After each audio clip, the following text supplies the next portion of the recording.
Between 1825 and 1828, the Brazilian Empire went to war against the United Provinces of the Rio de la Plata, which is now Argentina.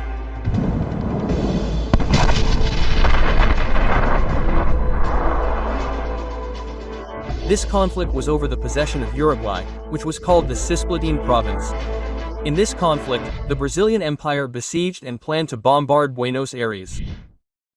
But how did everything happen for the two countries to go to war?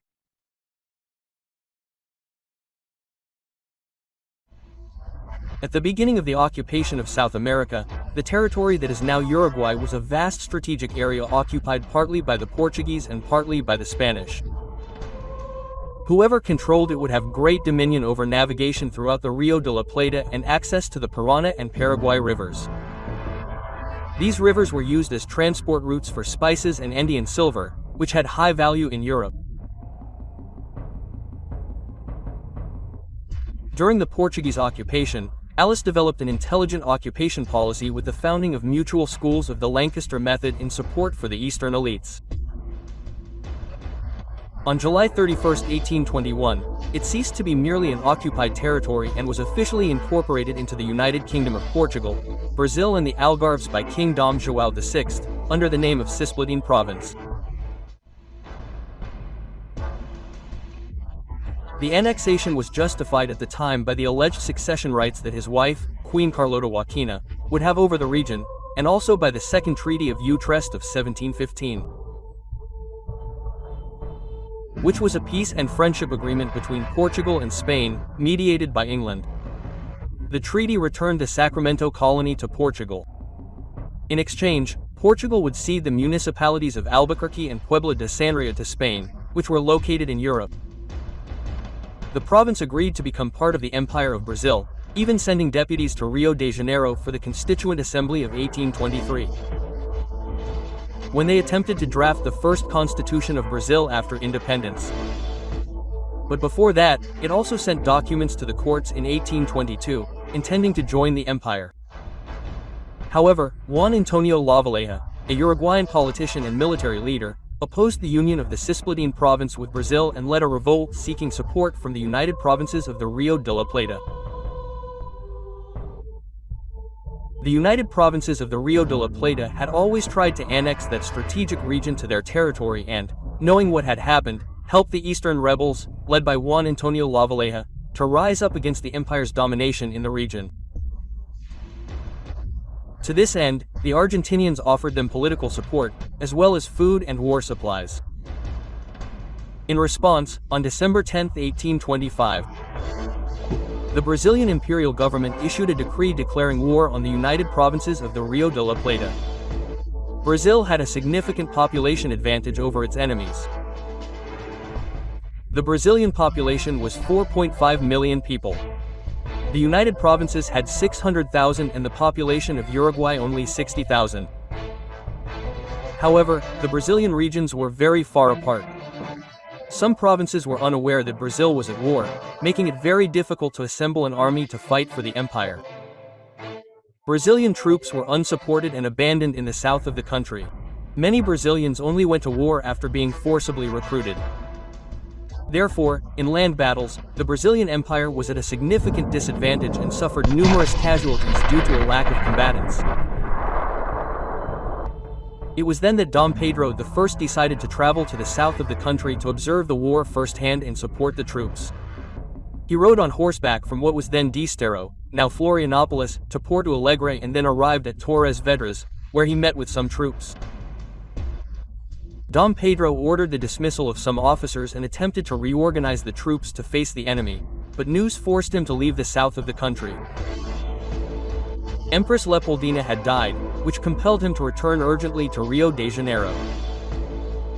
The war continued, and the Brazilian Navy entered the scene. The Brazilian Navy was very powerful. It possessed one ship of the line, the Dom Pedro I, with 74 cannons, 6 frigates, Piranga with 64 cannons, Dona Paula with 50 cannons, Imperatriz with 50 cannons, Paraguaçu with 44 cannons, Tets with 36 cannons, and Niterói with 36 cannons. It also had 18 brigs and brigantines, 19 schooners, and about 53 smaller vessels. In total, there were 96 vessels. Then, in support of the troops on land, Vice Admiral Rodrigo Pinto Guedes ordered a naval blockade of Buenos Aires, Montevideo, and Sacramento, thus preventing trade between the United Provinces of the Rio de la Plata and the sea. At that time, the province's main trading partner was Europe, and they saw a major source of income and arms supplier blocked. The Buenos Aires Navy was inferior to the Brazilian Navy. The fleet consisted of 3 brigs, a type of sailing vessel, 2 corvettes, and some schooners and other smaller boats, totaling 17 vessels. However, the United Provinces hired privateers, a type of pirate, to attack the Brazilian Imperial Navy. Numerous cannon battles were fought between the two sides, resulting in loss of life and sunken ships on both sides. The Argentine ships were lighter, and this was the Argentine plan: to lure the Brazilian Navy ships to the coast, where they would run aground and be bombarded. This plan sometimes worked, but the Brazilian squadron managed to maintain the blockade of the Rio de la Plata estuary, which lasted from 1825 until the end of the war on August 27, 1828. Over time, as a consequence of the war, the economy of the United Provinces of the Rio de la Plata was collapsing, preventing any kind of trade and commerce with Europe. A striking effect was the lack of bread and meat in Buenos Aires, which drove the population to despair. The war dragged on, and the troops of what is now Argentina were dwindling. However, the Brazilian Navy, in turn, replenished its losses and still had 65 armed ships, with 12,000 officers and soldiers, and more combatants were being sent to southern Brazil.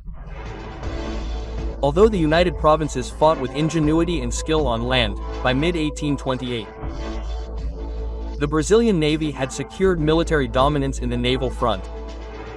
And to force the United Provinces to surrender, they were planning to bombard Buenos Aires, which had already, under the command of Commander Pinto Guedes, conducted a rehearsal for this bombardment. Preparations for the bombardment continued in April, when British mediation to establish peace was accepted and the war ended. With this, the Imperial Brazilian Navy aborted the mission to bombard Buenos Aires. But why did Dom Pedro accept the mediation of England? Many historians say that the death of Empress Leopoldina, the lack of popular support and parliamentary opposition to sending military aid to the conflict region, as well as the heavy debt, caused Dom Pedro I to lose interest and not want to continue the war. But what do you think would have happened if the Brazilian Empire had advanced and bombarded Buenos Aires? Leave your comment, and until next time, bye.